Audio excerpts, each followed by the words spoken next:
오늘은 광개토대왕의 정복전쟁입니다. 고구려는 백제에게 국왕이 전사하는 고통을 겪고 18살이었던 태자 광개토대왕이 즉위를 합니다. 즉위하자마자 전쟁을 시작합니다. 5월에 즉위해서 7월에 벌써 전쟁이 벌어집니다. 거의 평생을 전쟁터에서 삽니다. 웅대한 첫걸음을 내디뎠는데 첫 번째 타겟은 백제였다는 겁니다. 관미성 전투는 굉장히 치열했습니다.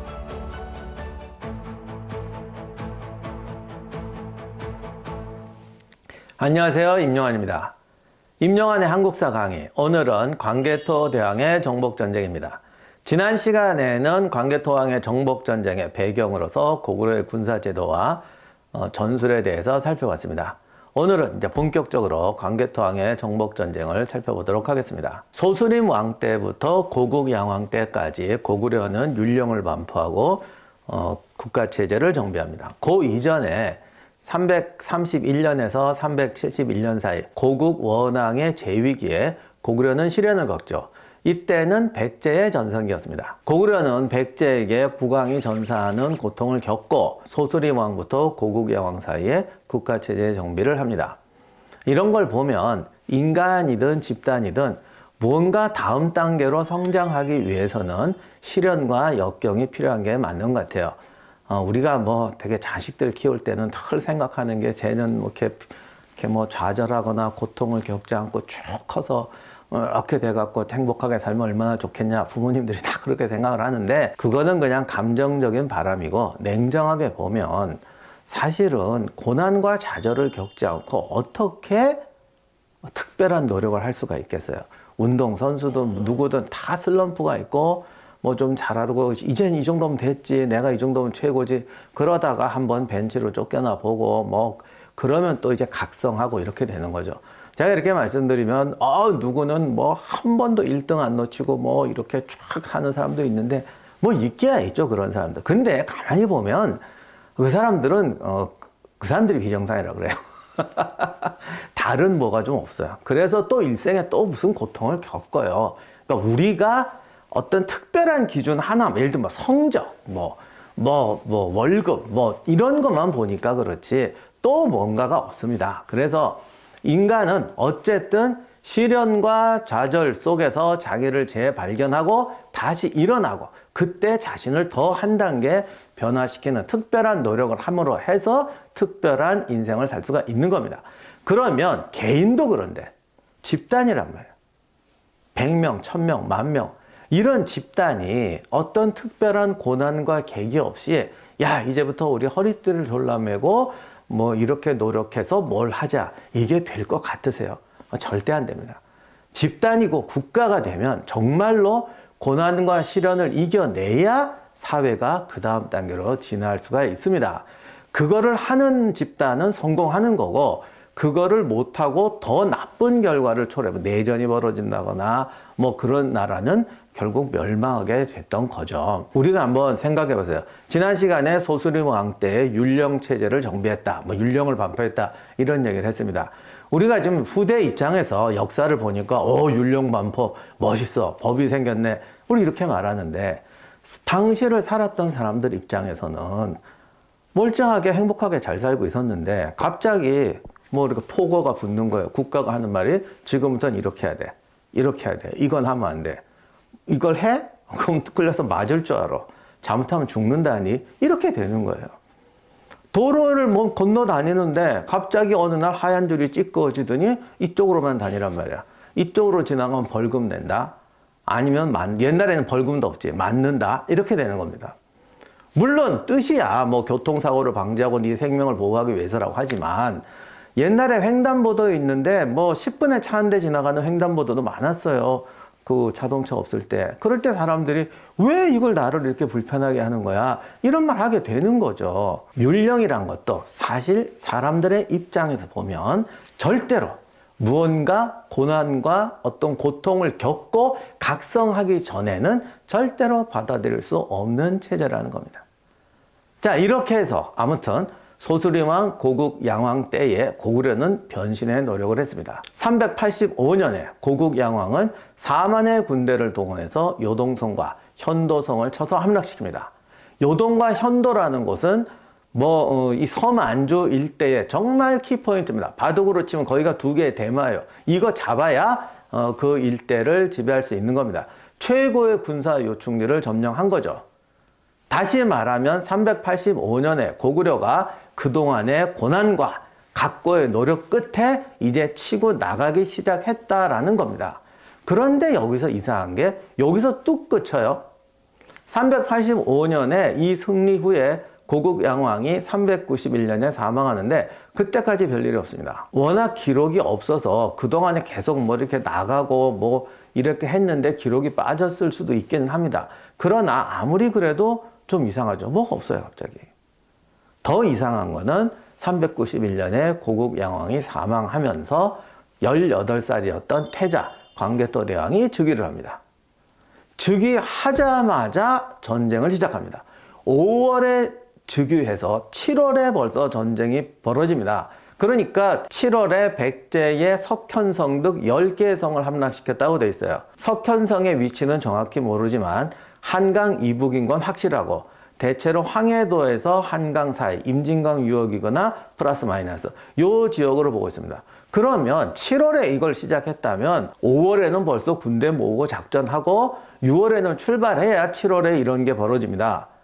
그러면 왕이 즉위하자마자 한 게 나가자 앞으로 했다는 거죠. 근데 사실 말이 안 돼요. 어떤 나라든 왕이 즉위해서 일주일 후에 군대 모아서 전쟁하자 이러는 나라가 어디 있어요. 이거를 보면 그리스의 필리포스 왕이 이제 그리스를 통일하고 페르시아로 막 건너가려고 하다가 암살당하고 그때 알렉산더가 왕이 되면서 전쟁을 시작한다. 뭐 이런 이야기가 생각나는데 제가 고국양왕이 암살당했다 이런 뜻이 아니라 뭔가 군대를 모아놓고 출동 준비하다가 왕이 갑자기 돌아가시거나 하는 정도 수준은 돼야 이렇게 빨리 전쟁을 할 수 있다는 거죠. 당시 광개토대왕이 뭐 무슨 국경 분쟁 같은 데 참여한 것도 아니고 바로 백제로 밀고 내려가서 한수 이북을 점령하고 10월 달에는 유명한 관미성 전투를 벌입니다.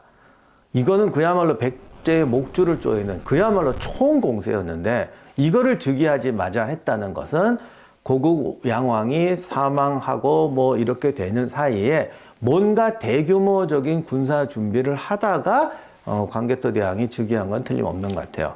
하여간 기록이 없는 게 너무 아깝습니다. 참 그 전에 한 가지 미리 말씀드릴 게 있는데 삼국사기에는 이 백제 공격이 392년으로 돼 있어요. 그러니까 광개토왕이 즉위하고 나서 그 다음에 벌어진 사건으로 돼 있는데 광개토왕 비문에는 이게 391년으로 돼 있습니다.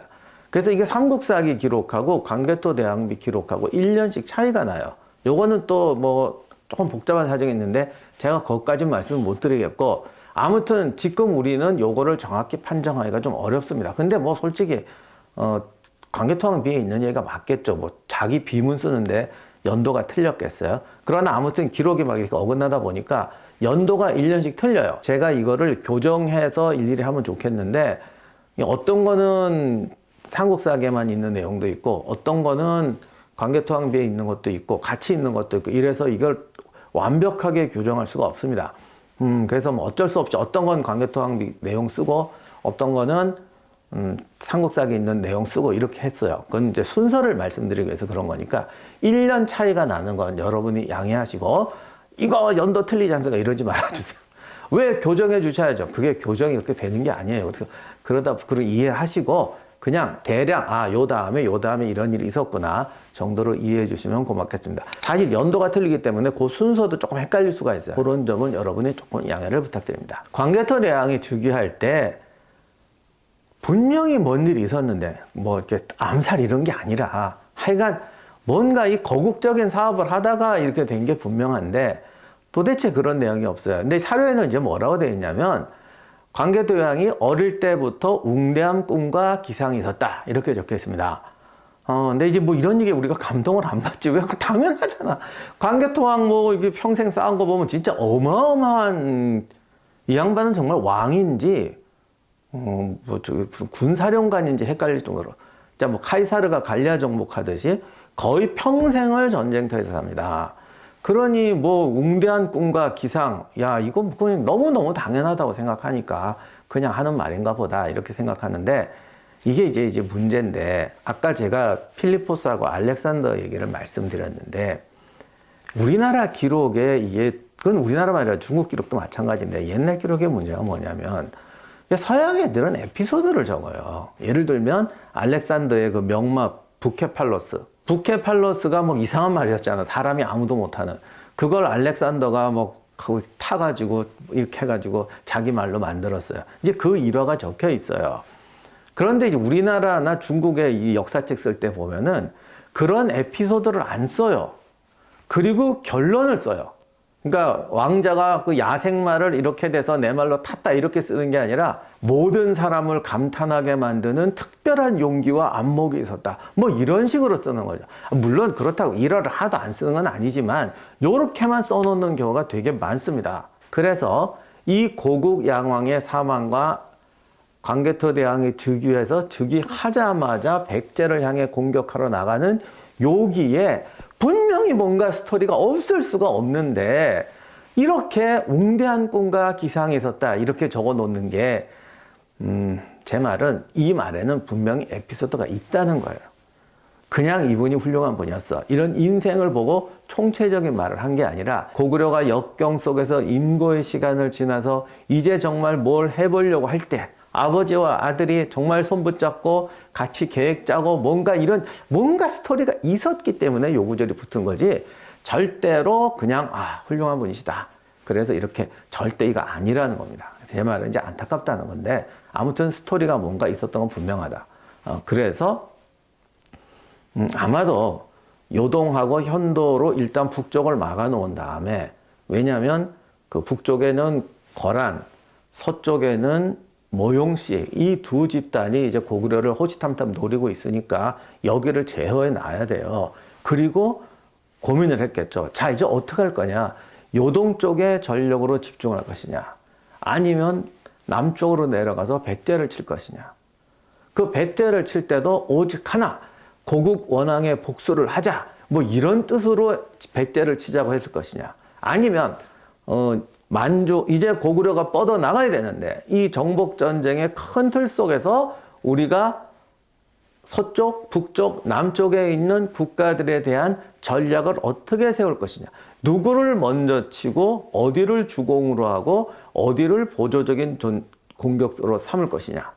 요 얘기는 제가 뒤에 다시 말씀드리겠지만 이런 대전략을 짰던 게 아닌가 싶어요. 그리고 그 과정에서 무슨 어려움이 있었고 고국 양왕까지 사망하지만 광개토 대왕이 즉위하자마자 이제 치고 나가는 거죠. 근데 이것도 가만히 보면 광개토 대왕이 반드시 막 정말 전쟁의 신이어서 이런 게 아니라 군대나 군비를 모아놨는데 이거를 1년 취소, 1년 휴식 이렇게 하면은 엉망이 돼요. 그래서 즉위하자마자 백제 공격을 시작했다는 건 고국 양왕과 광개토 대왕이 벌써 뭔가 준비를 하고 있었던 것이 분명하다. 요동과 현도군을 점령한 다음에 무언가 특별히 준비를 했었고 전략을 짰었고 그리고 웅대한 첫걸음을 내디뎠는데 첫 번째 타겟은 백제였다는 겁니다. 18살의 광개토 대왕은 백제를 무섭게 몰아치기 시작합니다. 삼국사기 백제전에 보면 여기는 392년이라고 나오는데 7월에 담덕이 석현성 등 10여 성을 함락했다. 백제 진서왕은 담덕이 전쟁을 잘한다는 소문을 듣고 나가 맞서 싸우지를 못해서 한수 이북을 빼앗겼다. 그랬더니 광개토왕은 돌아가기는커녕 10월에는 관미성을 공격합니다. 이 관미성이 어디냐는 것은 정확치 않은데 전략적으로 굉장히 중요한 요충이었던 것은 분명합니다. 관미령이라는 지명도 하나 나오는데 그거를 보면 확실히 북쪽에서 남쪽으로 내려오는 중요한 길목이었던 것 같아요. 그런데 여기가 또 한편으로는 설명이 어떻게 되어 있냐면 바다가 둘러싸고 사방이 가파른 곳이었다 이렇게 되어 있어요. 그래서 이게 강화도 교동 같은 곳일까? 아니면 요즘 제일 유력하게 보는 것은 파주의 오두산성이죠. 거기 아니냐 이렇게 보는데 나중에 광개토 대왕이 수군을 동원해서 한강을 거슬러 와서 지금의 풍납토성이죠. 백제 수도를 치잖아요. 이런 걸 보면은 일단 임진강 라인을 돌파해서 한강 북쪽 유역을 장악한 다음에 뭔가 수로로 들어오는 지역을 장악하려고 했던 건 분명한 것 같아요. 그러다 보니까 뭐 강화도냐 교동이냐 오두산성이냐 이런 얘기가 나오는데 대략 한강 하구 부근 어디에 거점이었던 것은 확실한 것 같습니다. 관미성 전투는 굉장히 치열했습니다. 이때는 백제가 절대 약하고 호락호락할 때가 아니거든요. 그런데 관미성이 만약에 파주의 오두산성이라고 본다면 역시 만만치 않은 것이죠. 오두산성은 지금도 한강 하구를 지키는 굉장히 중요한 어떤 군사 요충이기도 하지만 성 자체가 정말 특별한 성이었어요. 그게 이제 많이 훼손이 돼갖고 처음에는 발굴할 때 별 기대를 안 했었는데 발굴을 하고 보니까 깜짝 놀랐다고 할 정도로 우리나라에서 보기 드문 그러니까 물과 육지가 만나는 뭐 그런 곳에서 절묘하게 지은 성입니다. 언젠가 한번 오두산성은 답사를 가서 한번 보여주면 좋겠는데 이게 막상 답사를 가도 이게 찍어서 이렇게 보여주기가 쉽지가 않아서 그런데 그냥 오늘은 이 정도만 할게요. 참 우리나라에서 보기 드문 훌륭하고 특별한 요새다. 광개토 대왕도 관미성을 공략하는데 굉장히 애를 먹습니다. 군대를 7개로 나누고 무려 20일을 공격했다고 되어 있습니다. 그러니까 이게 진짜 대단한 거예요. 그러니까 7개의 팀을 나눠서 돌아가면서 20일 동안 쉬지 않고 공격했다는 거를 7개로 나눠서 20일 동안 돌아가면서 쉬지 않고 공격했다는 것이죠. 이때 이게 나이가 18살인데 이게 사람이 젊어서 리더가 되는 경우에 옛날에는 뭐 많죠. 세습을 하니까. 근데 아무리 세습을 해도 나이든 대신들도 있고 장군도 있고 그렇잖아요. 그러면 젊은 지휘관은 뭔가 좀 파격적이고 샤프하고 이런 거 하기는 오히려 장점이 있어요. 그런데 힘들고 좀 어려운 전투, 뭐 좀 고전하고 병력과 시간을 갈아 넣어야 되는 전투, 이런 전투를 하는 건 되게 힘듭니다, 사실. 왜냐하면 아무리 옛날에 뭐 신분제 사회라고 그래도 나이든 대신도 있고 뭐 나이든 장군도 있고 뭐 하여간 이런 게 내가 그렇게 특별히 기반이 없는데 밀어붙여 또 해 이런 식으로 하면은 리더십의 손상도 빨리 오고 사람들이 아직 내가 알았나 광개토 대왕 젊은 애잖아. 그러니까 검증되지도 않은 대학생 수준의 청년인데 이 사람이 밀어붙여 할 때는 그 지휘관의 어떤 뭐랄까 뚝심, 놀라운 어떤 실천력 이런 것이 느껴지질 않고 저게 뭘 몰라서 그냥 막 성질 부리는구나 이런 식으로 받아들여진단 말이죠. 그러니까 리더십에서 굉장히 중요한 게 같은 명령을 내려도 부하들이 이걸 어떻게 받아들이냐가 중요한데요. 이게 첫 번째 전투잖아요. 물론 뭐 그 전에 좀 승리하긴 했지만 이제 공략하기 힘든 성을 만나서 굉장히 고전을 하는데 이때 뚝심으로 밀어붙인다. 말은 좋지만 이 뚝심이 전달이 안 된다고. 그럼에도 불구하고 이걸 밀어붙여서 함락을 시킵니다. 이걸 보면은 광개토 대왕은 정말 사령관이 될 자질이 있었던 것 같아요. 사령관이 전략을 잘 짜고 판단력이 뛰어나고 뭐 싸움을 잘하고 이것보다 더 힘든 게 힘든 상황에서 그 사람의 의지와 어떤 판단이 그 밑에 병사와 장군들에게 고집이 아니고 욕심이 아니고 올바른 판단이다. 이렇게 녹여들 수 있도록 하는 게 정말 어려운 겁니다. 젊은 나이는 진짜 힘든데 이걸 해냈거든요. 그러니까 그 뒤로 20년 동안 수많은 전쟁에서 빛나는 승리를 거둘 수 있었던 것이죠. 고국 원앙의 복수든 뭐든 광개토 대왕은 즉위하자마자 백제를 쳤습니다. 근데 1년도 안 돼서 어마어마한 타격을 입힙니다. 이 관미성이 떨어지니까 백제가 그야말로 쇼크를 받아버립니다. 좀 전까지만 해도 백제가 잘 나오고 있었잖아요. 이게 얼마나 큰 충격이었냐면 진사왕이 그 다음 달에 왕이 교체가 돼버려요. 살해되거나 죽었는지 좀 정확하지 않은데 교체가 돼버립니다. 원래 진사왕은 침류왕의 동생입니다. 근데 침류왕은 또 백제에다 불교를 받아들이고 백제의 국가체제를 정비하는데 굉장히 중요한 역할을 했던 왕이고 백제의 전성기를 영위했던 왕입니다. 침류왕에게는 아화라는 아들이 있었는데 침류왕이 죽을 때는 아화가 어려가지고 침류왕의 바로 아래 동생이었던 진사왕이 즉위했다고 되어 있습니다. 말이야 이렇게 그럴듯하지만 이게 그냥 했겠어요. 다 이게 혼인, 인맥, 중간에 있는 귀족 세력들, 얘들이 누굴 미느냐 이렇게 돼서 세력 판도가 바뀐 거죠. 이렇게 진상이 즉위를 했는데 한강 이북을 단숨에 빼앗기고 관미성이 떨어졌다. 심지어 진사왕은 담덕이 무서워서 나가 싸우지도 못했다. 이렇게 되니까 즉시 왕위 교체가 일어납니다. 관미성 함락 직후인 다음 달 11월에 진사왕이 물러나고 아화가 아신왕으로 즉위합니다. 근데 이제 여기서 이제 한 가지 재미난 사실이 이때 일본 쪽 기록에서 보면은 뭐 왕을 꾸짖고 어쩌고 저쩌고 해가지고 뭐 일본 애들이 막 주도해가지고 왕을 이렇게 교체했다 뭐 이렇게 돼 있어갖고 우리가 보면 이거 뭐야 이거 그때 마치 백제 조정을 일본 사람들이 좌지우지하는 것처럼 이렇게 설명해 놨는데 항상 옛날 기록은 어떤 한 가지만 설명하는 경우가 많기 때문에 이거를 완전히 무시할 필요도 없지만 이걸 또 무슨 우리가 백제가 속국이어서 이렇게 받아들일 필요도 없어요. 이미 백제는 그 이전부터 일본에 많이 진출해 있었죠. 특히 목시 집안이 일본에서 상당히 큰 세력을 갖고 가야, 일본, 그리고 백제 조정에 굉장히 큰 영향력을 행사합니다. 그래서 아마 이 목시 집안 계열들이 이게 다 이렇게 귀족들이 뭐 센 집안이 몇 집안 안 되니까 이 역학관계 속에서 중요한 역할을 하면서 진상을 몰아내고 아신왕을 세우는데 크게 기여한 것이 아니냐 이렇게 보고 있죠. 실제로 이제 백제가 한강 이북을 빼앗겼으니까 어디서 원군이 와야 될 거 아닙니까? 그래서 아신왕은 즉위하자마자 외하고 상당히 교류를 하면서 이제 그쪽의 지원을 받습니다. 물론 이게 지금 우리가 생각하는 일본이 아니고 그 당시 일본은 그렇게 전국적으로 통일할 만한 그런 국력도 없었어요. 그러니까 이것은 일본에 있는 백제계와 좀 더 포괄적으로 생각하면 또 그 일본에 있는 백제 세력들이 또 친하게 지내는 뭐 동맹 관계에 있는 세력들이 있었을 거 아니에요? 아마도 그런 사람들의 지원을 받으면서 고구려의 남침을 막아내려고 노력했던 것 같습니다. 그런데 관미성을 함락시키자마자 광개토 대왕이 바빠집니다. 바로 군대를 돌려서 거란을 칩니다.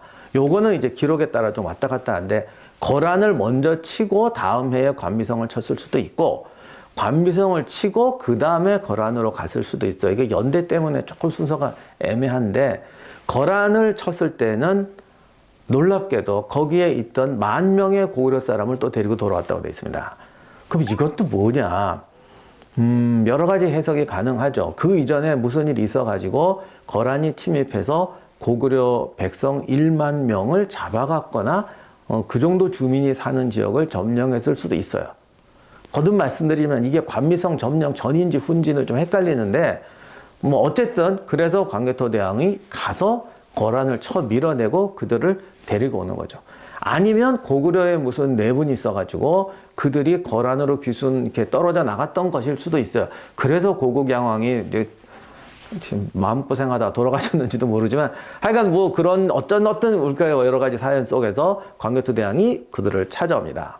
근데 여기서 이제 보여주는 중요한 것은 고구려가 사실은 굉장히 강해 보이지만 지금 사방에 적을 두고 있다는 거예요. 제가 처음에 말씀드렸듯이 북쪽에 거란, 서쪽에 모용씨, 남쪽에 백제 이 삼각관계 속에서 치고받는 전쟁을 해야 됩니다. 그러다 보니까 광개토왕의 이 전쟁 기사를 쭉 살펴보면 북쪽으로 갔다, 서쪽으로 갔다, 남쪽으로 갔다 정말 360도 뱅뱅 돌면서 싸웁니다. 이렇게 되니까 전쟁 기사가 어떨 때는 매년 나오기도 하고 어떨 때는 3, 4년, 뭐 2, 3년 떨어져 나오기도 합니다. 그런데 4만, 5만의 엄청난 대군을 거느리고 거란까지 공격하고 뭐 전연과 싸우고 이렇게 되면은 실제 싸움은 한 달을 했다고 해도 실제로는 거의 1년을 소모하는 거예요. 그리고 군대를 일으키면 또 휴식해야죠. 훈련해야죠.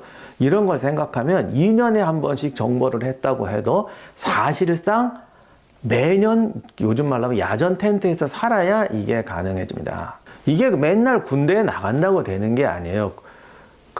사람을 동원해야죠. 군수도 마련해야죠. 뭐 이제 훈련도 시켜야죠. 병사도 씌워야죠. 그러니까 이런 대규모 전쟁은 2년, 3년에 한 번을 했다고 해도 사실상 오고 가는 시간, 준비하는 시간, 기타 등등 생각하면 거의 매년마다 한 거나 마찬가지예요.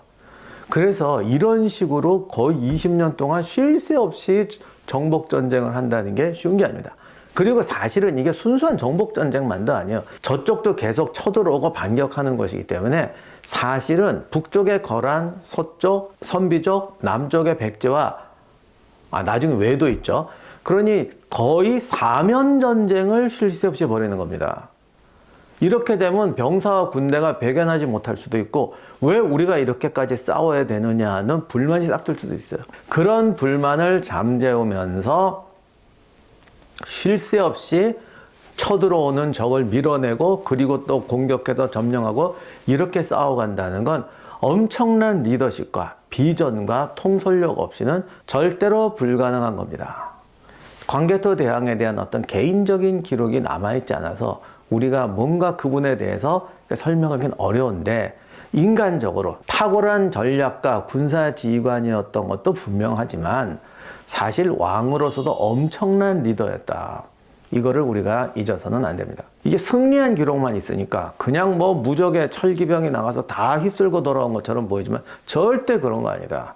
정말로 이분은 총력을 다해서 오늘은 여기를 치고 다음에는 이거를 치고 진짜 국가의 일년 계획을 정확히 세우고 엄청난 모험과 결단과 정말 필생의 노력을 다해서 세 방향의 적과 삼면 전쟁을 하면서 고구려의 영토를 넓히고 지켰다. 이것을 잊어서는 절대로 안 됩니다. 근데 이제 문제는 제가 이렇게 강연을 하려다 보니까 거란으로 갔네, 뭐로 갔네 이렇게 하다 보면 그냥 뭐 여기서 싸웠네, 저기서 싸웠네, 쟤랑 싸웠네 이렇게밖에 얘기가 안 되잖아요. 그래서 전쟁 기록은 이렇게 섞여 있지만 이 시간에는 백제와의 전쟁, 그 다음에 만주에 있는 거란 선비족과의 전쟁, 그리고 외와의 전쟁 이렇게 세 가지 파트로 나눠서 하나하나 살펴보고 그것이 당시 한반도와 만주의 역사에 어떤 영향을 미쳤는지를 살펴보도록 하겠습니다.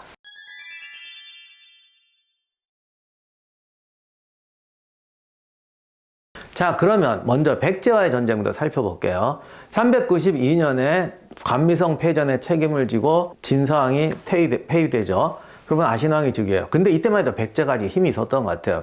그래서 바로 반격을 시작합니다. 그래서 393년에 백제군이 이렇게 올라갔는데 또 광개토왕이 친정을 직접 나와서 기병 5천을 거느리고 와서 백제군을 격파합니다. 이때 이제 기병 5천이면 기병 5천 명만 데려왔다는 건 절대로 아닙니다. 보병까지 생각하면 거의 2만의 대군을 동원해서 백제군을 격파한 거죠. 그러니까 백제도 대단한 거예요. 한 번 패배했지만 저력을 발해서 올라갔습니다. 패배했어요. 그 다음에 다시 패수, 아마 임진강, 청천강 지역까지도 올라왔던 것 같은데 이거를 또 광개토왕이 무려 7천으로 백제군을 격파하는데 8천을 죽였다고 되어 있습니다. 고구려군이 7천인데 백제군 8천을 죽였다. 엄청난 거죠. 이 패수가 임진강이냐 대동강이냐 말이 많은데 만약 대동강이라고 그러면 백제군이 놀라운 반격을 한 거예요. 그러니까 이거는 아마도 광개토 대왕이 북쪽으로 갔다 남쪽으로 내려왔다 막 이러니까 고구려도 사실은 진짜 힘든 전쟁을 하고 있는 거예요. 제가 거듭 말씀드리지만 광개토 대왕이 무적의 군대를 이끌고 그냥 무인지대를 휩쓸듯이 막 정복했다. 이거 절대 아니에요. 전쟁사에서 양면 전쟁도 힘든 건데 정말 원을 그리면서 사방의 적과 싸우는 전투를 벌이고 있었던 겁니다. 그러니까 394년에 그동안 2번이나 패했던 백제군이 패수까지 올라갈 수 있었던 것이고 광개토 대왕이 7천의 병력을 거느리고 맞서 싸워서 8천을 죽였다는 것은 최소한 백제군이 2, 3만 원 넘었다는 얘기 아니야. 그러니까 그만한 엄청난 기동과 노력으로 싸우고 있었다는 걸 보여주고 있습니다. 그리고는 다시 거란으로 갔다가 396년에 수군을 동원해서 한성을 공격합니다. 이 전투는 백제 본계에는 절대 기록이 안 돼 있는데 광개토 대왕 비에만 있어요. 그래서 백제왕이 항복을 하죠. 아신왕이 항복을 하고 남녀 1,000명을 포로로 바치고 왕의 동생과 대신 10명을 인질로 잡아서 고구려로 올라갔다고 되어 있습니다. 이걸로 이제 백제는 어마어마한 이제 타격을 입었는데 다행히 아신왕은 진사왕처럼 퇴위는 안 돼요. 다만 이 한성 함락으로 인해서 백제의 군세가 완전히 꺾인 건 맞는 거 맞습니다. 그렇다고 포기하진 않았죠. 아신왕은 자기 아들이던 태자 전지를 일본에 보내서 일본에서 지원을 끌어오는 노력을 하게 됩니다. 뭐 기록에는 볼모로 보냈다 뭐 이렇게 돼 있는데 이게 볼모라는 게 우리가 생각하는 그런 인질 이런 건 아닌 것 같고 당시 어떻게 보면 외교 대표관으로 가서 뭔가 왜냐면 왕의 대행자가 와서 뭔가 계약을 해야 될 거 아니에요. 뭐 거래를 했겠지. 무슨 거래를 했을지 모르지만 뭐 일본서기에 보면은 이때 목시 집안이 가야 쪽에 땅이 많았는데 뭐 그쪽에 영지를 확대해 주라고 하든가 아니면 뭐 뭐 여러 가지 뭐 결혼을 하자고 여러 가지 동맹을 맺었을 텐데 하여간 전권대사 같이 가서 아들이 직접 태자가 직접 거기에 가서 일본과의 교류를 확대하게 되는 겁니다. 하여간 이렇게 함으로 해서 백제도 반격을 준비하게 됩니다. 자, 그러면 이번에는 거란과 선비와의 전쟁으로 넘어가 보겠습니다. 395년에 거란 정벌을 시도하죠. 이때 정말 그쪽으로 제일 멀리 가서 시라무렌 강이라고 나중에 거란의 근거지가 되는 그 수도 있던 데인데 거기까지 진출합니다. 거의 이건 몽고하고 접경지에 그러니까 서만주의 가장 북쪽 지역까지 올라가서 평정을 해버렸다는 얘기가 되면 그래서 뭔가 거란은 이제 더 이상 넘어오지 마라 이렇게 눌러놨는데 문제는 이 요동 쪽에 있는 모용씨의 선비족이에요. 5호 16국 시대에 모용씨가 세웠던 나라가 전현과 후현이라고 있는데 이 연나라가 사실은 중국 중원에서도 4강에 들어갈 정도로 굉장히 센 나라였습니다. 이들이 사실은 중원 통일을 이제 목표로 하다가 실패하는데 그 과정에서 고구려와 치열하게 싸우게 돼요. 이제 399년 또는 400년에 후현의 모용성이 3만의 병력을 거느리고 친정을 합니다. 아들 모용이를 선봉으로 삼아서 신성과 남소성을 함락시킵니다. 광개토 대왕의 전쟁사 중에서 가장 커다란 패배였고 손실이었습니다. 이때 광개토 대왕은 신라의 대군을 보내서 외하고 전쟁을 하고 있었는데 아마 그걸 노리고 왔던 것 같습니다. 신성과 남소성은 수당 전쟁사를 보시면 아시겠지만 그 요동에서 고구려 땅으로 넘어 들어오는 그 요하 방어선의 북쪽 지역에 있는 정말 중요한 지역이에요. 여기가 함락당했다는 것은 고구려로서는 엄청난 타격이죠. 그러나 고구려는 무너지지 않았고 광개토왕이 또 그냥 있을 사람인가. 신라로 갔던 원정군이 돌아오자마자 401년에 다시 후현을 칩니다. 그래서 숙군성이라는 것을 공격해서 함락시키죠. 그리고 404년에 또 침공을 해서 밀어냅니다. 그러자 이때 모용신의 왕이 바뀌어서 아들이었던 모용희가 왕이 되어서 요동성을 공격하게 됩니다. 근데 이게 기록이 어떻게 되어 있냐면 뭐 거의 함락시킬 수 있었다 그랬는데 모용이가 갑자기 성벽에 올라가지 마라. 내가 걸어 들어가야 되니까 올라가지 마라. 뭐 그 바람에 고구려군이 뭐 기회를 얻어가지고 방어를 굳건하게 해서 함락되지 않았다. 이렇게 되어 있는데 이거는 제가 뭐 우리나라 편을 들려고 하는 게 아니라 전쟁사 기록에서 흔히 나오는 그러니까 공격을 했는데 성공하지 못하고 돌아올 때 하는 늘 쓰는 그런 얘기 중에 하나예요. 그러니까 항상 이렇게 쓴다고 예를 들면 서린기 기록에도 이런 게 있는데 지가 성을 공격해서 함락시켰거나 뭐 하여간 승리를 거뒀으면 승리를 거뒀다고 그래요. 그럼 졌을 때는 어떻게 하느냐. 그날 싸워서 적장 하나를 목을 베었다. 그게 다야. 아니 뭐 싸우니까 이기든 지든 적장 목을 벨 수는 있었겠죠. 근데 그 얘기만 하고 왔다는 거는 지고 돌아왔다는 얘기예요. 그러니까 이 얘기도 그런 거죠. 그럼 왜 고구려에게 이런 얘기가 있느냐. 삼국사기 쓸 때 국내 자료가 부족해갖고 중국에 있는 자치통감의 기소를 많이 이제 뽑아 썼습니다. 그러니까 이게 그쪽에 중국 측에 변명했던 기록이 자치통감에 실렸던 걸 그냥 쓰다 보니까 이렇게 이제 기록이 된 거죠. 그래서 결국 405년에 요동성 공격은 실패로 돌아갔다. 이때 이후로 후현은 고구려에 대한 공격을 이제 중지하게 되고, 이건 정확하지는 않지만 광개토왕 시대 이제 기록을 보면 오히려 저기 밀어붙여서 뭐 북경 근처까지 갔다 이런 기록도 있는데 그 부분은 정말 전투가 어떻게 된 건지 모르지만 이때를 기점으로 선비족이 완전히 고구려한테 밀렸던 건 맞는 것 같고 나중에 장수왕 때는 이제 후현의 수도까지 치는 이런 식의 완전히 전세 역전이 되는데 아무튼 이렇게 돼서 남쪽에 백제를 꺾었고 북쪽에 거란을 눌렀고 상당히 세게 들어왔던 서쪽의 모용씨마저도 완전히 밀어내면서 광개토 대왕의 고구려는 점점 더 굳건한 형태를 갖춰가기 시작합니다. 자, 이제 마지막으로 신라에 쳐들었던 외와의 전쟁이 있습니다. 광개토 대왕이 백제를 치면서 백제가 뭐 정권도 교체되고 뭐 막 이렇게 어려운 상황을 겪고 또 일본에 있는 백제 세력들과 교류하면서 일본의 지원을 받아내는 이런 이제 치열한 어떤 외교적 국제 동맹이 이루어지고 있을 때에 갑자기 신라가 외의 침공을 막 받기 시작합니다. 근데 이것이 어떤 백제의 국제 전략 속에서 일본에 있던 백제 쪽 사람들이 또 어떻게 해서 그걸 신라를 친 거냐 이런 것까지는 정확히 모르겠어요. 그런데 이때는 그 일본 세력도 통합 세력이 아니기 때문에 일본에 있는 백제계 세력들은 백제와 연결하면서 고구려에 저항하는 그런 구조가 만들어졌고, 또 별도로 어느 지역에 있던 이제 일본 세력들이 거꾸로 신라를 치는 이런 어떤 투 트랙의 전쟁이 벌어진 게 아닌가 싶기는 한데, 문제는 이때 신라가 상당 위기를 겪습니다. 그래서 한창 이 광개토왕의 정복 전쟁이 벌어지는 동안에 신라는 자꾸 외한테 밀리기 시작해요. 그래서 삼국사기 기록을 봐도 서라벌이 몇 번씩 포위되는 그런 위태로운 순간도 있었습니다. 결국 392년 광개토왕이 백제를 콱 쳐서 처음 눌렀을 때 신라의 내무랑이 당시 왕족 유력자였던, 아마 상당히 라이벌 관계였던 것 같아요. 왕족 유력자였던 실성을 고구려의 인질로 보내버립니다.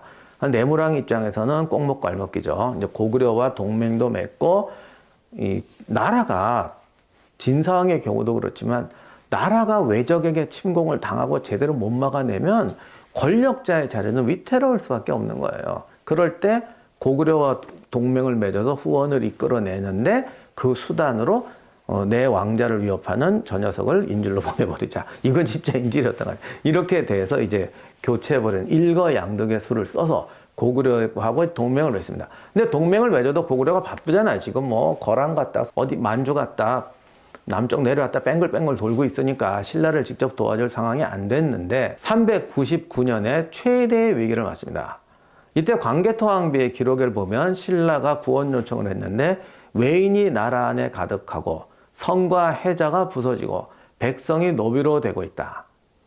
이것은 외가 상당히 대규모 병력으로 침공해서 신라의 몇 개의 성을 떨어뜨렸다, 함락시켰다라는 뜻으로 이해할 수밖에 없어요. 물론 이것이 이제 나중에 또 식민사학 이런 애들한테 과장이 돼가지고 이때 뭐 신라가 완전히 뭐 일본의 속국이 되고 서라벌이 뭐 함락되고 막 이런 식으로 또 하다 보니까 그러면 또 아니다. 이쪽에선 그러다 보니까 이해가 또 넘어가서 그 광개토왕비에 있는 외가 바다를 건너와서 뭐 신라를 공격했다 뭐 이런 얘기가 이거 비문 조작이다. 이제 별 얘기 다 나오는데 제가 오늘 이 문제까지는 거론할 수가 없어요. 거론하고 귀찮고 그 광개토왕비 조작설 같은 거는 뭐 정말 말하기도 귀찮아. 근데 중요한 거는 이때 신라의 왜구군이 쳐들어온 거는 맞는데 이거를 어떻게 식민지가 되고 속국이 됐다라고 할 필요는 전혀 없는 거죠. 당시 기록을 봐도 서라벌이 함락된 것은 절대로 아니었고, 그리고 중요한 거는 전쟁하다 보면 질 수도 있지.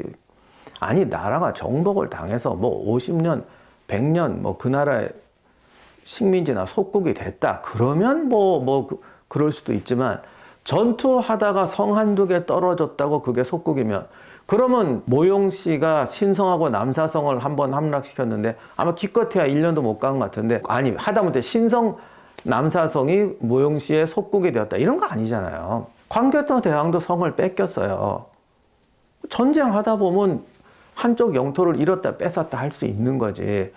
천하의 광개토 대왕도 성 두세 개를 잃은 적이 있는데 그걸 가지고 우리는 광개토 대왕이 무능하다거나 고구려가 뭐 선비족의 뭐 속국이 됐다 이런 얘기 안 하잖아요. 아니면 반대로 저 기록을 지워라. 저것은 우리에게 너무너무 수치스러운 기록. 이럴 필요도 없잖아요. 그래서 이때 정황은 신라가 약했고 어떤 이유에서인지 일본에 있던 어떤 지역 집단이 신라를 침공해서 몇 개 성을 함락시키면서 신라를 위기로 몰아넣었던 것이다. 여기에 대해서 광개토왕이 무려 보병과 기병 5만을 투입해서 왜구를 공격하게 됐는데 이 정도 대군을 공격한 거 보면은 뭐 전쟁이 만만치 않은 규모였던 것 같아요. 그런데 이거는 그러면 왜가 5만이 쳐들어왔다는 거냐? 당시 일본이나 이런 거 봐서는 5만 명이나 이렇게 쳐들어온다는 게 절대 쉽지는 않습니다. 그 정도는 아니었던 것 같은데 그럼 왜 5만이냐? 아니 광개토왕 부대가 백제를 지나서 신라까지 와야 되잖아요. 그리고 돌아가야 되는데, 그리고 사실 신라가 얘들도 어디 편일지 알아. 우리가 지금 생각하니까 한민족이지 그때야 다 라이벌인데 이렇게 되니까 장거리 원정을 가려면 4, 5만의 군대는 움직여야 위험을 당하지 않을 수가 있다. 더욱이 백제가 멀쩡하게 살아있는 데다가 일본과의 또 이 연계가 있어요. 그러니 그 사이로 들어가기 위해서는 거란이나 선비족과의 싸움에 동원했던 규모의 병력은 동원해서 들어갔던 것이죠.